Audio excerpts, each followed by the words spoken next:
Hi guys. Today I want to discuss a few things that we need for the school bus passenger and school bus endorsements for the Class B training. First, we're going to need to take our general knowledge test. So you must have your initial permit exam test receipt before you can schedule your general knowledge test. So you go to your local DMV, which is 6 points. You pay for your permit exam and you schedule your written general knowledge test. Now let's go over what the general knowledge test is. The general knowledge test is 50 questions. You got to get 80%, which is 40 right. They're multiple choice questions. If you don't know, you're not sure, you can skip the question. Now, the question will rotate back around to you if need be. And that'll give you time to think about what you're going to do with that question so you can come up with the correct multiple choice answer. As soon as you get 11 wrong on that general knowledge, system shut down, automatic fail. But the good thing is your test receipt will give you multiple times to take this test. If you fail, you can come back in 7 days and retry. This is a hard exam. I would say this is the hardest one out of the 3 that we have to take to be a certified school bus driver. The CDL manual that's given at the Motor Vehicle, Department of Motor Vehicles, is the book you need to study for this general knowledge. This general knowledge is Class A general knowledge, which covers everything in that manual. So you want to go through this manual every chance you get, and they have questions at the end of each chapter, and you want to answer these questions. Now, these questions are not the same exact questions that are on your exam. Some of them are, some of them you will never see again. Some of them are written in different words. They use different terminology. You know, it's a lot of trickery to make a true or false statement when you're thinking it's true, but one word can change and that made it false. So with that being said, we want to go through this manual and briefly answer these questions at the end of each chapter and get a feel of everything that's going on in the CDL world. I know we're just here to drive school buses, but you still have to know a little bit about the Class A general knowledge, because again, some of these questions will be on your test for the general knowledge. The point of this is, if you were to upgrade your endorsements or move on to another CDL position, you don't have to take the general knowledge anymore. So once you get that under your belt, it's actually a good thing. Some people do it quickly. Some people take a few times to take it. Myself personally, I took it 2 times. The first time I failed, got 11 wrong real quick. The second time I took my time more. I thought about skipping if I didn't know it. And if it came back around in the rotation, I took my time thinking about that answer. Again, these are multiple choice, A, B, C, or D. So you can kind of X out the ones that are not a right answer, and then you might get stuck on a 50-50 chance between 2 of them. So it's up to you to read this book and learn this for this general knowledge. Now let's move on. With the passenger and school bus endorsements, you take these after you pass your general knowledge. The passenger and school bus endorsements are 20 questions apiece. You have to get 16 right. That's 80%. As soon as you get 5 wrong, again, automatic shutdown. You fail, you can come back in 7 days. That's the good thing about this test permit. Now, it's the same thing in the CDL manual. They have a passenger section you can study, answer the questions at the end, and you go through that and you pretty much can come up with the answers for the 16 questions. Now this is a lot easier than the general knowledge, because it's just one section in the CDL manual you need to study for the passenger. And once you get that down, it's a few pages, I'm pretty sure you can pass that on your first try if you really dedicate yourself. That's what I did. Now the school bus is a little tricky, but again, it's one chapter. If you pay attention and you go over this chapter, you answer these questions at the end, you will be able to pass this on your first try. I say it's a little tricky because it's a little more detailed of the things that needs to be done, because the school bus section deals with the children. Anything dealing with children, it's a lot detailed, and it's a lot of things that you have to remember, because there's no room for error when you're dealing with children. And I agree. So with that being said, so if you pass the general knowledge, the passenger and the school bus, you would be ready to take your vision test. You have to go through a physical from a registered doctor with the FMCSA, and you have to get your fingerprints and your background check. Now, some of you guys might already have your fingerprints taken for the position that you have at your job now. In this case, you can contact the fingerprint office, and they will let you know if you can use an archive, or do you actually have to come in and do the actual fingerprints. So you have to schedule an appointment with your doctor. The vision test is actually done at the motor vehicle, but you will have to schedule an appointment with your doctor or your job's physician and to get your physical so you can be CDL approved, because every CDL driver has to have a medical examiner's card. This medical examiner's card can be good for 2 years depending on your overall health. And the fingerprints, of course, you got to go through background check and everything, because you're dealing with schools and children. That's a no-brainer. Okay, then once you get cleared to train, you will have to take your whatever paperwork you have from your physical, your fingerprints will get put into the system. You take your medical examiner's card from your doctor. He'll sign it and give you a date when it expires, and you just see him and get it done before that card expires. If that card expires, you cannot drive. And once you begin driving, that card is to stay with you just like your license. If you get pulled over in a commercial school bus vehicle, you have to show that medical examiner's card as well as your license, registration, and insurance. Okay, once all that cleared and you can go back and they're going to give you a CLP now. The CLP looks like a driver's license. It's a hard copy of your test receipt permit. Your test receipt permit will get stamped and validated.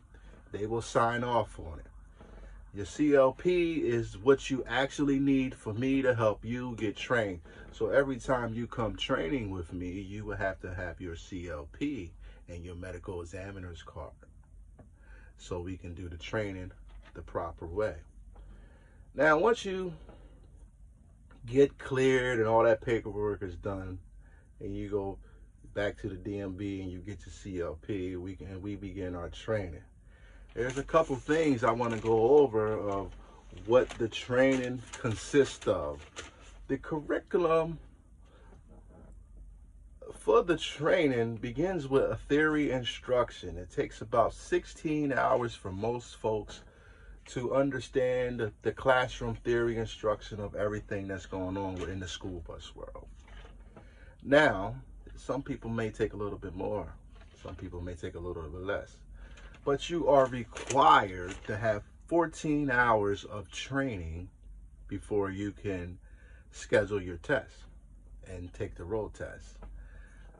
And me personally, there's no way you can get this done in 14 hours. I would say the minimum is 60 hours. 60 hours for the overall theory and behind the wheels, which I'll cover now. But the minimum for the theory, before we move on, for me personally will be 16 hours for the theory alone. And that consists of mostly the pre-trip inspection.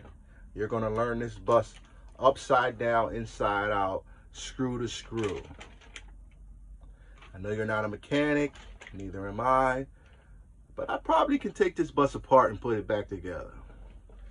So let's move on to the behind the wheel. Behind the wheel, there's some basic things you're going to learn how to maneuver this bus, and there's some basic skills you're going to learn. So you'll be ready when I take you over the road, and you're going to practice over the road. But that's next. Hold on. Let's slow down a minute. So behind the wheel, there are 6 skills we need to learn for the road test. So I'll be teaching you that. There's straight line backing, parallel parking left, parallel parking right, offset backing left, offset backing right, and the ollie dock. It sounds like a lot, but there are procedures and things that you can do to make this a lot easier. When we get to that, I guarantee you will be comfortable and be able to perform these things. Now, when we get to over the road, we're going to practice driving on the public road with me as your safety instructor. I will instruct you how to do things properly, proper steering, proper braking, proper deceleration, acceleration. It's a lot of things that come into play when we go into over the road. So after we do 16 hours of the theory instruction, it's about 32 hours behind the wheel and about another 12 hours back to theory. So I know you ask yourself, when do we get to the passenger and school bus endorsements? The passenger and school bus endorsements will be covered under the theory instruction and the behind the wheel instruction. Now, if we go on over the road and we approach a railroad, you will be required to do what you need to do professionally and safely at that railroad. We take everything seriously on a school bus. You're dealing with children. There is no time for error. But I will not take you over the road until you show me that you're ready to go over the road. Once we get over the road, that means you are ready to make your test date. Now, you have an option. You can technically make your test date after the first 14 hours. But I prefer you don't do that. You make the test date when you feel comfortable training with the training, and when you feel comfortable operating this vehicle and you know the theory behind the wheel and over the road instructions. There's a lot of things you have to remember. You have to memorize, you have to memorize a lot of things, and you need to know these things off the top of your head. Let's start with the pre-trip inspection. We have the front of the bus inspection.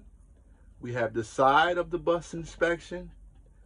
The side of the bus gets a little tricky because on the side of the bus, you have to check underneath the bus and the rear of the bus inspection. The front of the bus seems to be the hardest for everyone because you have to open the hood.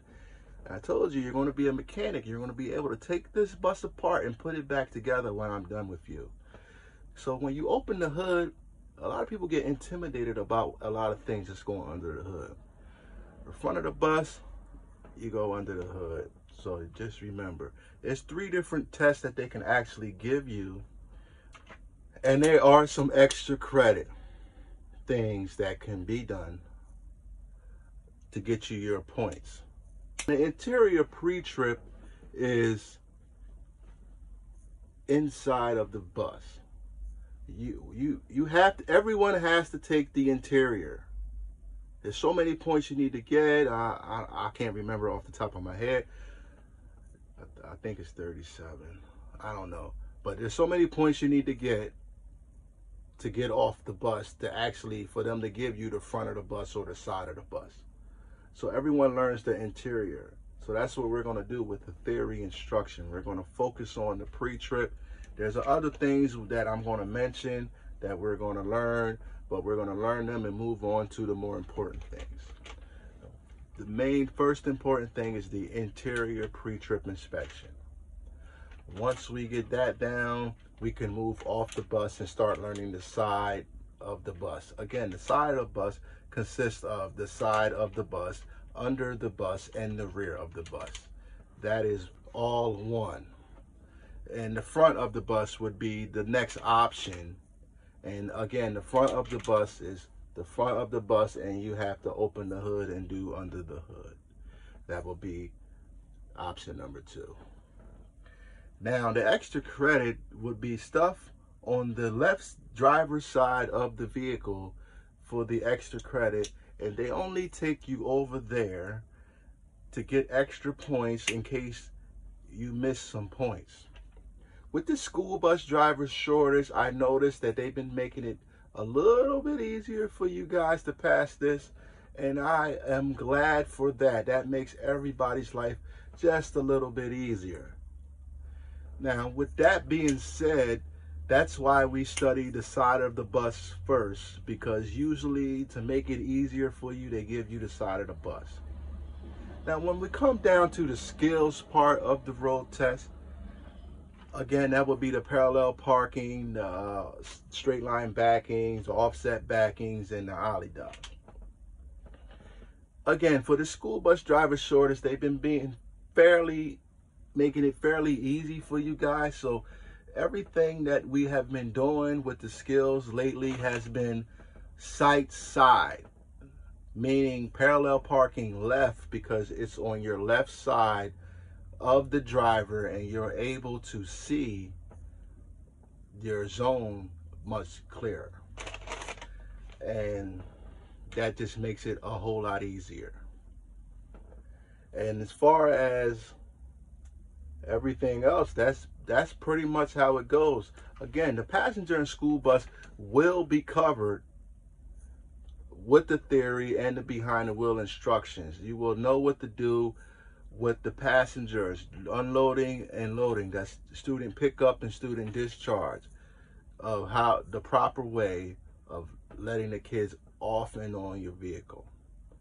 And the railroad would be part of that, passenger and school bus endorsements.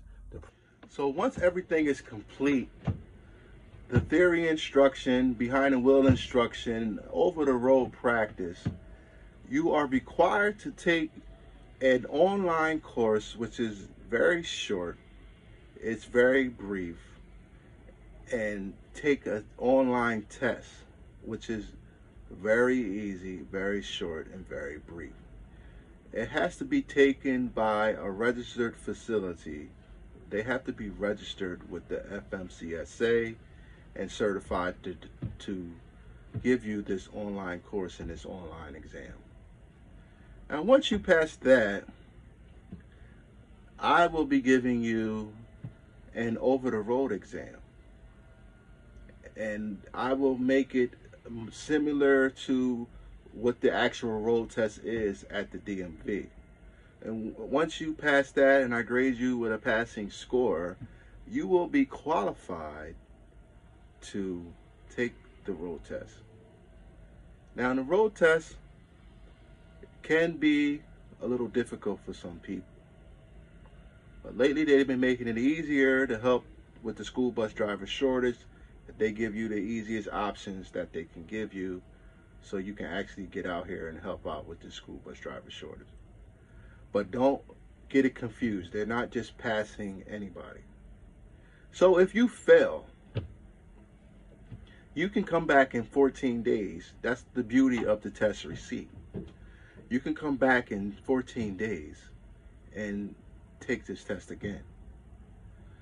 When you fail, your examiner will advise me of the issues that you had during the road test. So I will be able to cover these areas with you, go over these things to get you back in there in 14 days to take this test again and pass. Do not give up. Some people learn quicker than others, and some people have to take it and fail because that's the best way to learn. Experience is the best teacher. So once If in case this thing does happen that you don't get through, please get up and try again, and do not give up. At this point, you have came too far to give up. You have put a lot of time and effort into this. There is a lot of things that's going to be on your mind that you're going to have to remember to get through this. I know you can be nervous, and anybody taking a test can fail just because the mind goes blank and they have a brain fart or something and they forget everything I just told them. So if that happens to you, do not get discouraged. We will cover the areas that needs to be covered, and you can return and take this test again. The last 50 people that I have trained has passed on the first try. So it can be done. But that doesn't mean if you have to take it a second or third try, that doesn't mean that you're not good enough to be a school driver. That just means you just need a little bit more time. And that's okay, because I am here to give you that time to make sure you are a certified Class B passenger and school bus endorsement holder, certified driver to transport our precious cargo. I want to thank you guys for watching this video.